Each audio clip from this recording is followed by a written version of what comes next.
ಬಂದೊಂದು ವಾರಕ್ಕೇನೆ ಅವ್ರಿಗೆ ಪಟ್ಟಣ ಕೆಲಸ ಆಗುತ್ತೆ. ಬೇರೆ ಎಲ್ಲದಕ್ಕಿಂತ ದಾಸೋಹಕ್ಕೆ ಪ್ರಾಮುಖ್ಯತೆ ಇರ್ತಕ್ಕಂಥ ಕ್ಷೇತ್ರ. ಈ ಅಘೋರಿ ನಾಗಸಾಧುಗಳು ಹೇಳಿದ ಪವಾಡ ದೇವಸ್ಥಾನ ನೋಡುವ ಮುನ್ನ ಈ ವಿಡಿಯೋ ನೀವು ನೋಡ್ತಾ ಇದ್ದೀರಾ ಅಂದ್ರೆ ದೇವರ ಆಶೀರ್ವಾದ ನಿಮಗಿದೆ ಅಂತ ಅರ್ಥ. ಈಗಲೇ 4 ಜನರಿಗೆ ಶೇರ್ ಮಾಡಿ ವಿಡಿಯೋವನ್ನ ಪೂರ್ತಿಯಾಗಿ ನೋಡಿ.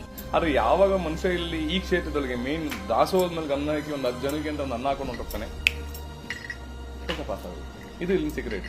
ಕ್ಷೇತ್ರದ ಧರ್ಮದರ್ಶಿಗಳು ಏನಂತ ಹೇಳ್ತಾ ಇದಾರೆ, ದಾಸೋಹ ಇದನ್ನ ಅರ್ಥ ಮಾಡ್ಕೊಂಡ್ರೆ ಕೆಲಸ ಪಾಸ್ ಅಂತ. ಅವ್ರನ್ನೇನು ಕೇಳ್ತಿಲ್ಲ, ಅತ್ತನಿ ಇತ್ತನಿ ಅಂತ ಕೇಳಿಲ್ಲ. ಈ ಸೀಕ್ರೆಟ್ ಏನಂತ ಹೇಳಿದ್ರೆ ದಾಸೋಹವನ್ನು ಮಾಡ್ಕೊಳ್ಳಿ, ನೀವು ಕೆಲಸ ಸಾಧಿಸ್ಕೊಳ್ಳಿ ಅಂತ.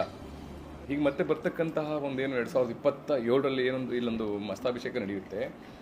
ಮತ್ತೆ ಈ ಕ್ಷೇತ್ರದಲ್ಲಿ ಇನ್ನೊಂದು ವಿಶೇಷ ಏನಂತ ಹೇಳಿದ್ರೆ, ಮಸ್ತಾಭಿಷೇಕ ಇರಲಿ, ಮಸ್ತಕಾಭಿಷೇಕ ಏನಿದೆ ಅದ್ರ ಜೊತೆ ಒಳಗಡೆ ಇಲ್ಲಿ ಭೀಮನ ಅಮಾವಾಸ್ಯೆಯಲ್ಲಿ ಏನೊಂದು ವಿಶೇಷ ಅಂತ ಹೇಳಿದ್ರೆ, ಸ್ವಯಂ ಜನ ಭಕ್ತಿಯಿಂದ ಅವರೇ ಸ್ವಯಂ ಜಾತಿ ಮತ ಏನೊಂದು ಇಲ್ಲದೆ ಬಂದು ದೇವಿಯನ್ನು ಮುಟ್ಟಿ ಒಂದು ಆಶೀರ್ವಾದ ಪಡೆಯತಕ್ಕಂತಹ ಒಂದು ವಿಶೇಷವಾದಂತಹ ಒಂದು ಅವಕಾಶ ಇಲ್ಲಿ ಸಿಗುತ್ತೆ. ಸೊ ಈ ಅವಕಾಶದ ಜೊತೆಗೆ ಏನೊಂದು ಮಸ್ತಕಾಭಿಷೇಕ ಏನೊಂದು ದೇವಿಗೆ ಒಂದು ಬರ್ತಕ್ಕಂಥ ಈಗ 2027 ಬರ್ತಿರ್ತಕ್ಕಂಥ ಒಂದು ಇದಕ್ಕೆ ಭಕ್ತಾದಿಗಳು ಯಾರೊಬ್ರು ಸಹ ಅಭಿಷೇಕ ಎಲ್ಲರಿಗೂ ಇರುತ್ತೆ, ಮುಕ್ತ ಅವಕಾಶ ಇರುತ್ತೆ. ಯಾರೊಬ್ರು ಸಹ ಏನೊಂದು ದ್ರವ್ಯಗಳು ಬೇಕಾಗುತ್ತೆ, ಅಭಿಷೇಕಕ್ಕೆ ಏನೊಂದು ಬೇಕಾಗುತ್ತೆ, ಕ್ಷೇತ್ರದಲ್ಲಿ ಕೇಳಿಕೊಂಡು ಒಂದು ಗುರುಮೂಲದಲ್ಲಿ ಅದನ್ನು ವಿಚಾರ ಮಾಡಿಕೊಂಡು ಅಭಿಷೇಕಕ್ಕೆ ತನುಮನಾದಿಗಳಿಂದ ಅದನ್ನು ಬೇಕಾದ್ರೆ ಈಗಲಿಂದನೇ ನೋಂದಾಯಿಸ್ಕೊಳ್ಳೋದು ಉತ್ತಮ.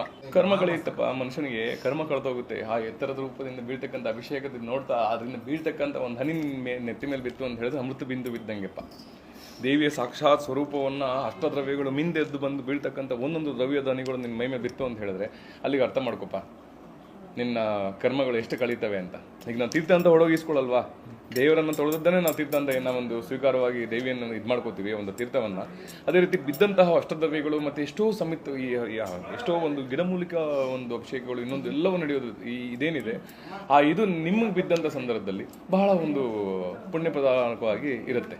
ಈಗ ಹೇಗೆ ಕುಂಭಮೇಳ ಬಂದಾಗ ಯಾವ ರೀತಿ ಒಂದು ಗಂಗಾ ಸ್ನಾನಕ್ಕೋಸ್ಕರ ಏನು ಒದ್ದಾಡ್ತೀವಿ, ಆ ರೀತಿ ಮಸ್ತಕಾಭಿಷೇಕ ಅಂತ ಹೇಳಿದ್ರೆ ದೇವಿಗೆ ಎಲ್ಲಾ ಒಂದು 108 ಕ್ಷೇತ್ರಗಳಿಂದ ಗಂಗೆ ಬಂದಿರುತ್ತೆ. ಒಂದೇ ಕ್ಷೇತ್ರದಿಂದ ಬಂದಿರಲ್ಲ, 7 ನದಿಗಳಿಂದ ಗಂಗೆ ಬಂದಿರುತ್ತೆ. ಒಂದೇ ನದಿಯಿಂದ ಅಲ್ಲ, ಎಷ್ಟು ಕಲ್ಯಾಣಿಗಳಿದೆ, ಎಲ್ಲೆಲ್ಲಿ ಪುಣ್ಯಕ್ಷೇತ್ರಗಳ ಗಂಗೆ ಇದೆ, ಎಲ್ಲ ಗಂಗೆ ನೋಡಪ್ಪ ಹೊತ್ತು ಇಲ್ಲಿರುತ್ತೆ. ಫಸ್ಟ್ ಅದು ಅಭಿಷೇಕ ಆಗುತ್ತೆ. ನೀವು ತಗೊಬೇಕು ಅಂದ್ರೆ ಎಷ್ಟು ಕ್ಷೇತ್ರ ಓಡಾಡಬೇಕು, ಅಷ್ಟು ಕ್ಷೇತ್ರದ ಗಂಗೆ ನಿಮಗೆ ಒಂದೇ ಜಾಗದಲ್ಲಿ ಸಿಗುತ್ತೆ.